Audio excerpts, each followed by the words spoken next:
talking about. So find the light and you know what I'm talking about. Now they do kit me out with a radio, and that is so that if anybody feels once you get into the passage that you think it's a bit dark and damp and cramped and you realise you don't like it, all you've got to do is say, Lynn, get me out of here, I'm a celebrity, and I will radio through and Gay will walk down the passage, come and get you, you'll walk back out again, no problems, okay? So, let's go and get our hats on.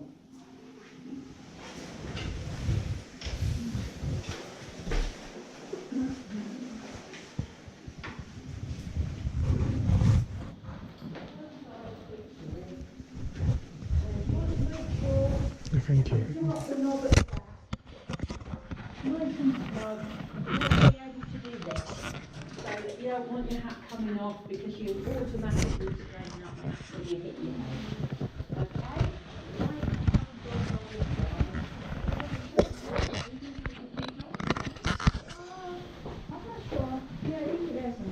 What's that? Oh no, I just asked her if she was walking, if she and her husband were going to the cathedral afterwards. We see, yesterday we was 4 or 5, so. We saw the outside, yeah, but you couldn't get in. Okay, just a sec. Gentleman's name or the end your name? Gentleman on the end your name? Hey, Kirk. What's my name? Your name? Kirk. Okay, Yes. Cook. Just in case I lose sight of you, if I say Cook, are you there? Okay. Very reassuring if I hear a yes. Hi. Now, right at the beginning here, we've got a low lintel.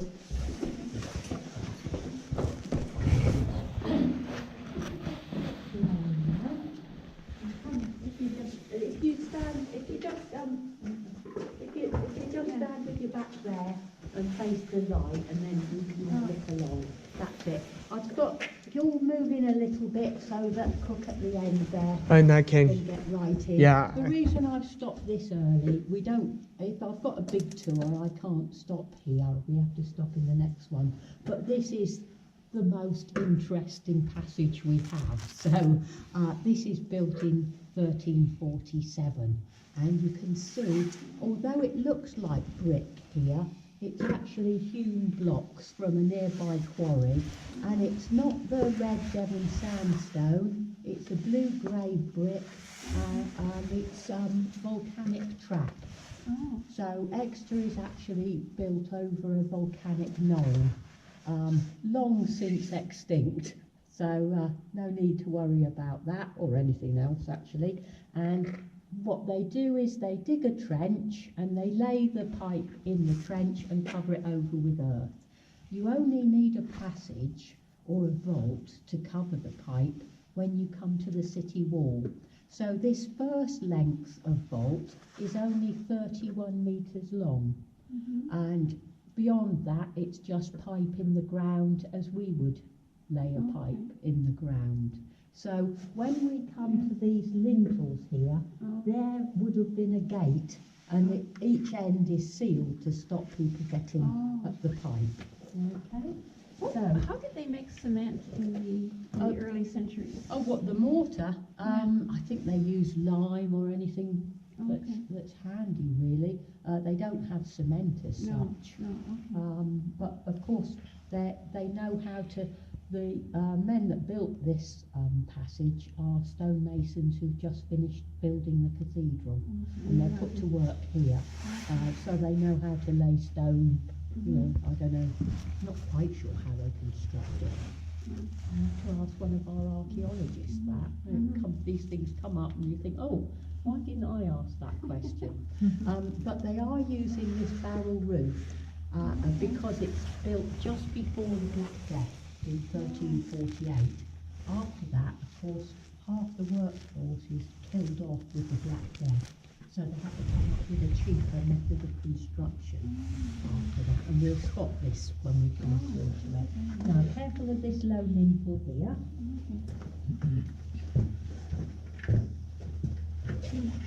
Now, this is still the old 1347 passage, but the Georgian passage. Very elegant, possibly.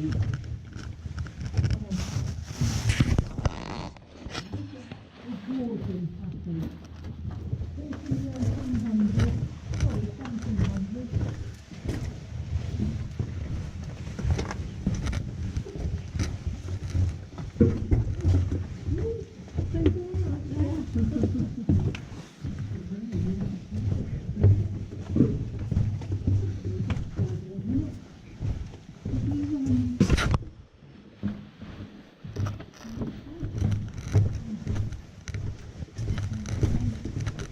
When you stop, if you face the wall with the light on it, and then everyone's facing in the same direction, it makes my voice carry down a bit easier. Cook, I think I can see you there. Cook is here. Okay. Yeah, thank Now, you. This is the Georgian passage, so it's the newest passage we've got. And if you want to know where we are, you might have been up in Princess Hay Shopping Centre and seen the old Roman wall. So we're outside of the wall in the city ditch. So of course it's very easy if you want to lay a pipe to lay the pipe in the city ditch. There are no buildings there. You just cover it over with earth. The brambles grow up and over, and you just have to find the leak if it springs a leak in the pipe. But by the 1700s, Exeter is a very, very rich city. We're making and exporting wool and linen, woolen cloth, all over the globe. So we're making loads and loads of money. And then we even move into banking when the wool trade dries up. So what happens when you get a lot of money is you have a property boom. So people want to build outside the city wall. So they fill in the city ditch and build their houses. But of course the pipe is still underneath their houses.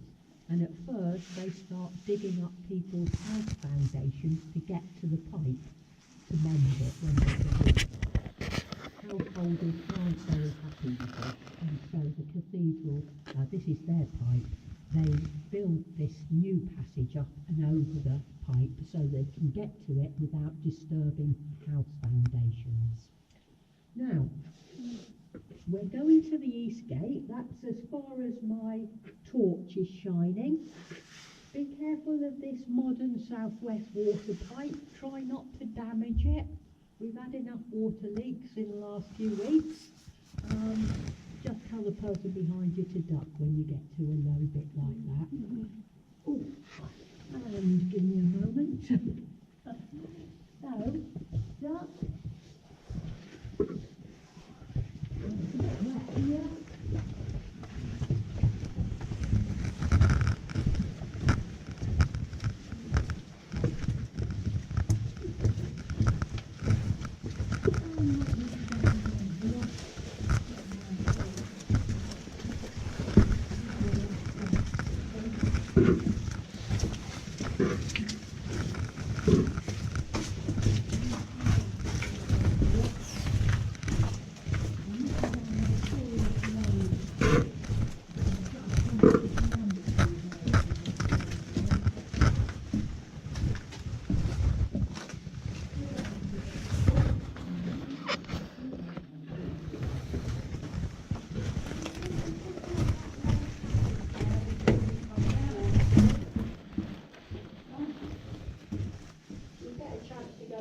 If you really, really want to, but it's more for the school children.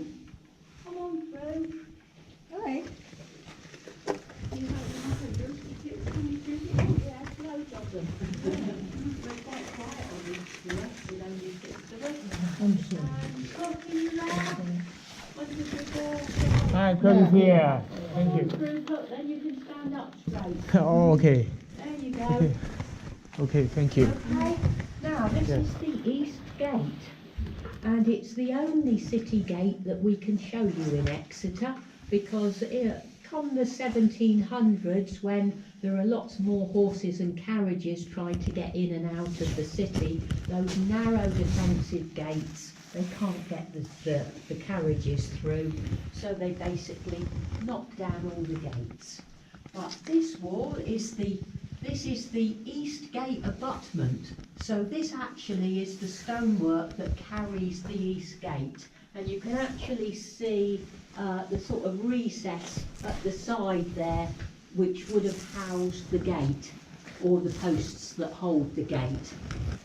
Now, when you go back above ground, on this side we have Next, the shop, and on this side is Boots the chemist. Can anyone remember what's in the middle? It's the high street, so we've got buses running right overhead of us now. Well, Sunday afternoon, probably not so many, but we can't hear them. We're 7 metres down, which is why they decided that they could use this area to shelter people in the Second World War. They thought it would protect them from the bombs. On the 4th of May 1942, we had the Exeter Blitz, and about 300 people died over a period of a couple of days. It's doubtful how many people did come down here to shelter, because the city is burning above ground.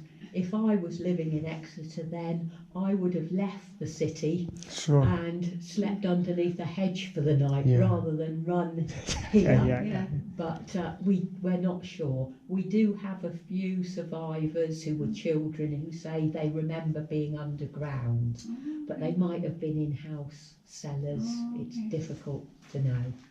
Because you couldn't actually get all that many people in. Oh, they thought they could get 300 people in. Is that right? But it wouldn't have been very comfortable. No. And they would have panicked, like if they couldn't get out. Exactly, like we have people panicking, you know, now. So if you can, we do extra blitz tours, and we've got the soundtrack of bombs dropping. Is that right? Actually, nobody tends to panic on those tours.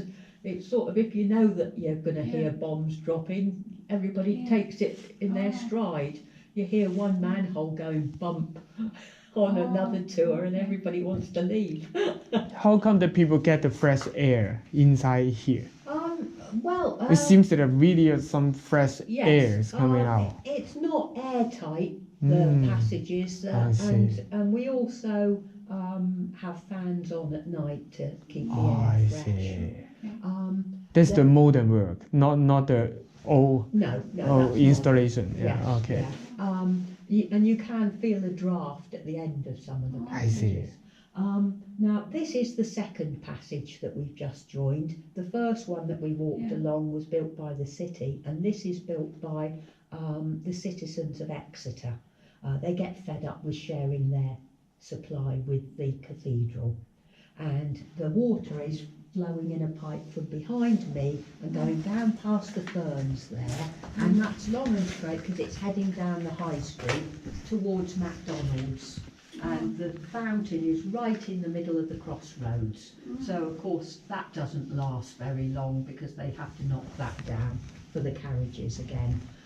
When the King Henry VI visits the city, they're very proud of this. You know, this is 14th century, 15th century technology. So he visits the city in 1451, and they actually stop the water in the fountain, and they put a couple of extra tanks in the fountain, and one tank they fill with red wine and another tank with white, and they all have a party for the night to show off their marvellous technology. It's a bit like having, what is it, high fibre broadband, Wi-Fi. I don't know. I'm better on 14th century technology. What is this box here? It's just to sort of to stabilise the area. There was an inn above here. Some people suggest that they might have used this area as storage. I think there would have been too many rats, and it is very damp. It's just to sort of shore up the area, I think. And originally this passageway didn't meet that passageway. It was running above. The floor level is at this height. And it's only when James Goldsworthy in 1837 lowers the floor level to increase the water pressure that you get below level. And are there no rats in here now? Hopefully not. We get plenty. Thank you. I've never seen one. People say they've seen one. If you look up there, there's the little gateway that the plumbers wouldn't come in to maintain the pipe. But it's also used as a military station, because just opposite that gateway, sorry, I'll move further along so that you can see it. That's a cannon loop, and it's facing along the city ditch. So if you're invading Exeter, you've got to scramble down into the ditch. It's 4 metres wide, or 4 yards wide. It's filled with muck, mire and brambles. Yeah. So you have to cut